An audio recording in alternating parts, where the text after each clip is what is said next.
بسم الله والصلاة والسلام على رسول الله. اللهم صل وسلم وبارك على محمد وعلى آله وأصحابه أجمعين.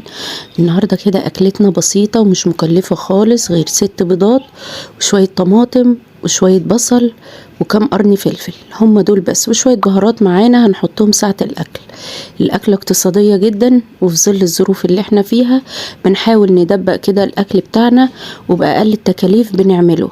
معلش بقى النهاردة أنا تعبانة معاكم النهاردة عشان عندي برد شديد جدا، بس أنا حبيت أنزل لكم الفيديو ده، فقلت أقوم أسجله كده وأنزله لكم.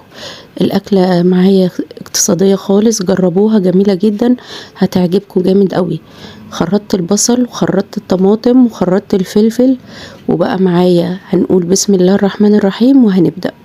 الأكلة دي مش أنا اللي عاملاها، هو جوزي ربنا يحفظه ويديله الصحة والعافية هو اللي بيعملها. جبت له كده حلة وحط فيها معلقة زبدة ومعلقة تومة مفرومة، وحط بقى البصل كده زي ما انتوا شايفينه، وقعد يقلب كده في قلب بعض. وهو الفيديو ده عامة مش طويل لان اكلتنا بسيطة، وطالما اكلتنا بسيطة واقتصادية الفيديو برضو مدته مش طويل، سريع جدا يعني. هيحط بقى البهارات على البصل. هو معلش للأسف المفروض كان يطش التوم الاول بشويه خل، بس ما كانش فيه خل، فعقبال بقى اما جبنا الخل هنحطه بقى في نص الاكل وهو بيطبخ يعني. حط كمون وفلفل اسمر وملح وبهارات، وبيزود كده شويه زيت، وبيحمر ويشوح كده كويس البصل جدا، لان احنا عاوزين الخضروات دي كلها تستوي الاول. وهيضيف بقى الطماطم، والطماطم طالما اتحطت على البصل هتنزل ميتها كلها، فهتسوي البصل كله والفلفل بتاعي كله. والخضروات كده هتفضل بقى على النار كده شوية لحد ما كل ده يستوي. الأكلة اقتصادية جدا طبعا، بتتاكل مع عيش. حمرت جنبها شوية بطاطس. دلوقتي بقى ايه، الخل جبناه وضاف بقى شوية خل كده، والطماطم بكت المية بتاعتها. وطبعا بصوا انا حمرت اهو البطاطس، قطعتها بالقطعة اللي هناك دي، سهلة جدا وبتعمل شكل البطاطس جميلة جدا، وبتغير من شكل البطاطس المعتادة على طول، فالولاد بيحسوا ان هم بياكلوا حاجة جديدة يعني. بس كده. ومعايا بقى ايه، هاي ال6 بيضات. احنا كان عددنا 6 أفراد يعني. الأكلة دي الحمد لله كفتنا وفاضت، والله العظيم هي البركة من عند ربنا مش أكتر. بس طالما النية حلوة كده ومفيش تبتير على النعمة، والواحد يقول ايه اللي احنا هناكله ده وايه ده وايه ده، ربنا بيبارك في القليل.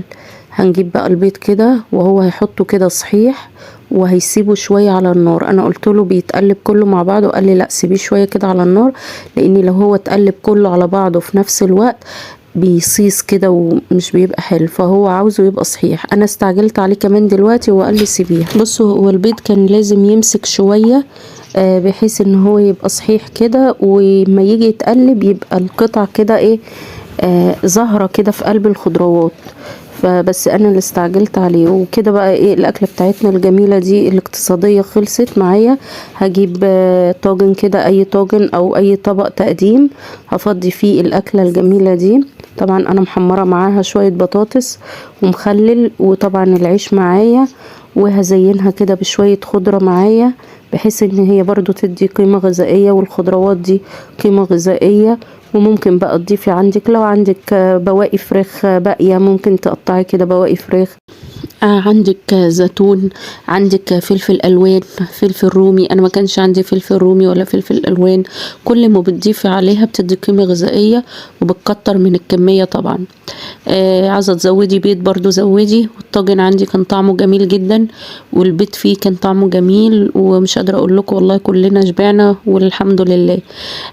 بشكر بقى الناس كلها اللي دعمتني ووصلتني ل 500 مشترك. انا بشكرهم جدا من كل قلبي، ويا رب اللي اول مرة يتابعني يعمل لي اشتراك، ويعمل لي، وكل الناس تعمل لي لايك للفيديو، عشان يبقى يظهر للناس التانية، ويترفع يعني على اليوتيوب. انا هنا بشيل شوية لابني لاني هو ابني كان بره، فبشيله نايبه يعني. واحنا بقى هناكل من الطاجن ده. وبألف هنا وشفا على كل اللي يجربوا، واشوفكم على خير الفيديو الجاي.